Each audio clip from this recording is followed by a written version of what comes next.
Kejadian ini mula-mula aku anggap biasa, tapi setelah berulang sampai 5-6 kali, aku jadi kepikiran.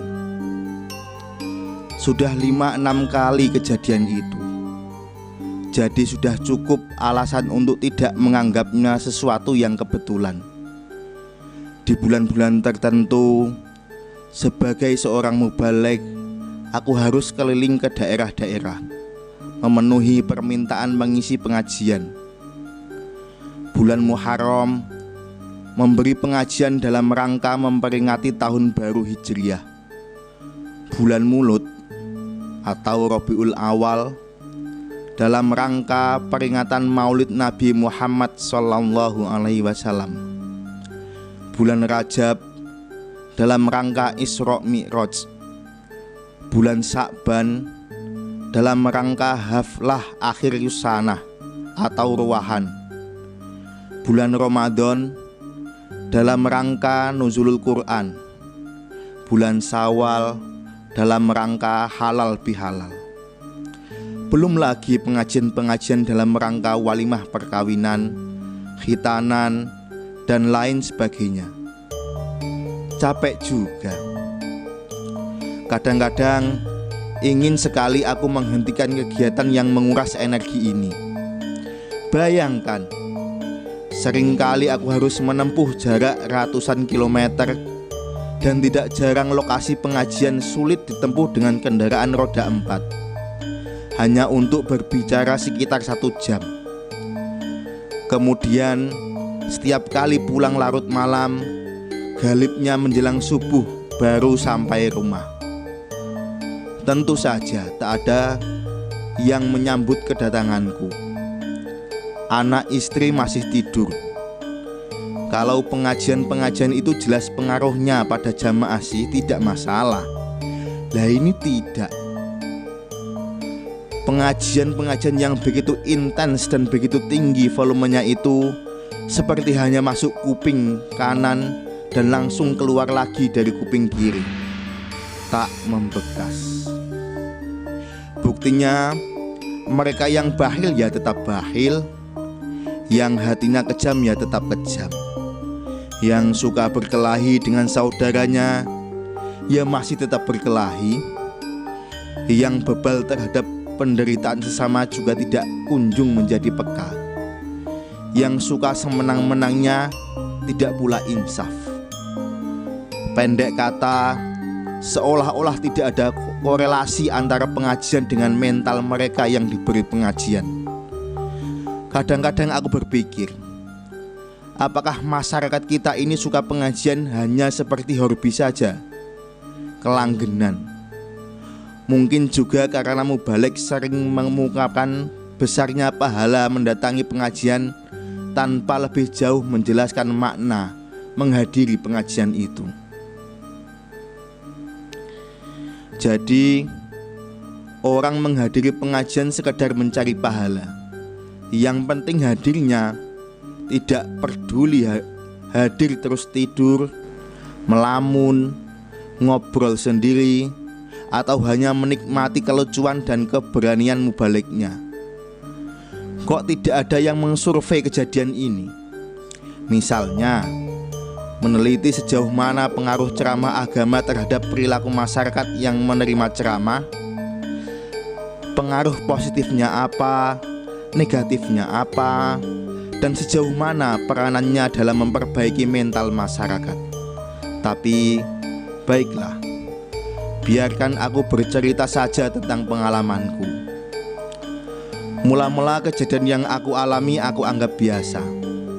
Tapi setelah berulang sampai 5-6 kali, aku jadi kepikiran.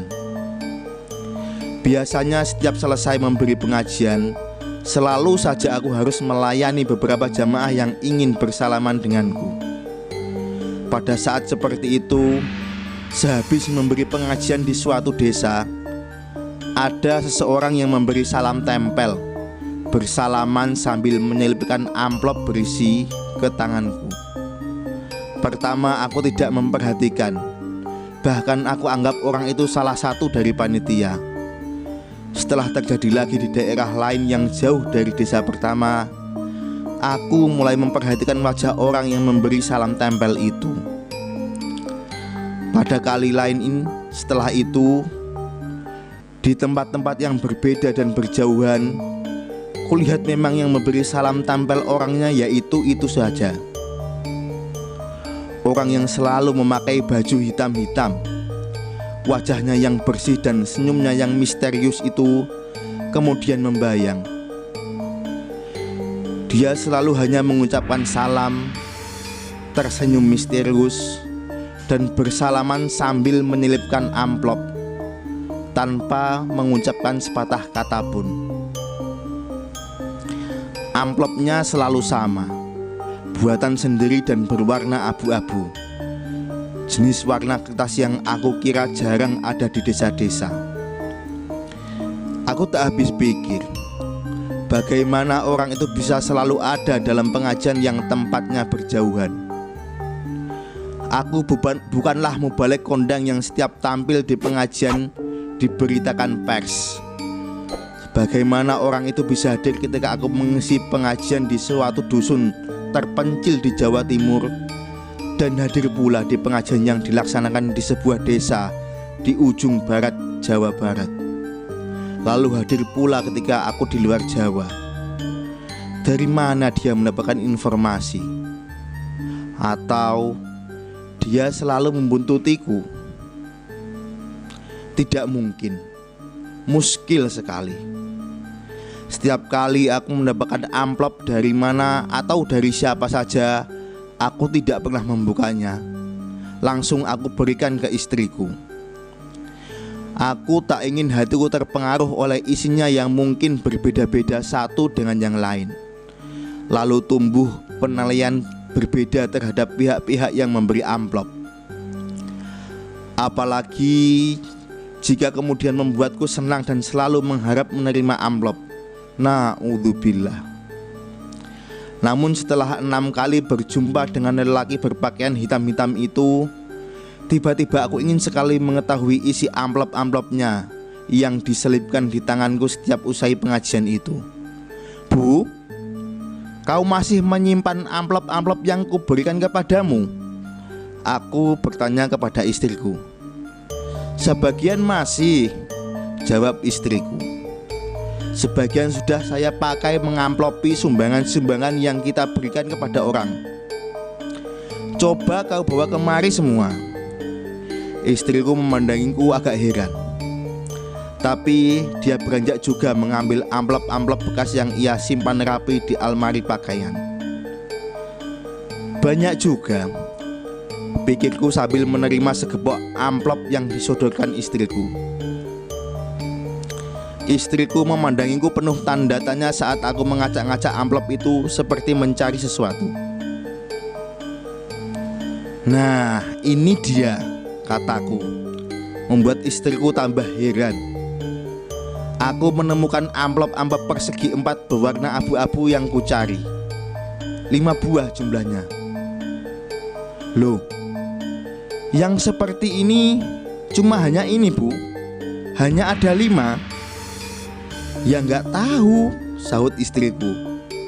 Memangnya ada berapa? Setahuku ya cuma itu. Aku tidak mengusut lebih lanjut. Mungkin justru aku yang lupa menghitung pertemuanku dengan lelaki misterius itu. 5 atau 6 kali. Aku memperhatikan dengan cermat 5 amplop abu-abu itu. Ternyata di semua amplop itu terdapat tulisan Arab-Arab kecil, singkat-singkat, dan masing-masing ada tertera tanggalnya. Ada apa, Pak? Tanya istriku tertarik sambil duduk di sampingku. Aku tak menghiraukan pertanyaannya. Aku mencoba mengurutkan tanggal-tanggal 5 amplop tersebut. Kemudian membaca apa yang tertulis di masing-masing amplop secara berurut sesuai tanggalnya. Aku kaget. Semuanya justru nasihat untukku sebagai mubalik yang biasa menasihati orang. Aku pun menyesal menganggap amplop-amplop itu tidak aku buka pada waktunya. Amplop pertama ku baca, ud'u ila sabili rabbika binikmati wal ma'udatil hasanah. Ajaklah orang ke jalan Tuhanmu dengan bijaksana dan nasihat yang baik. Genuk, Semarang, 8 Juli tahun 2001.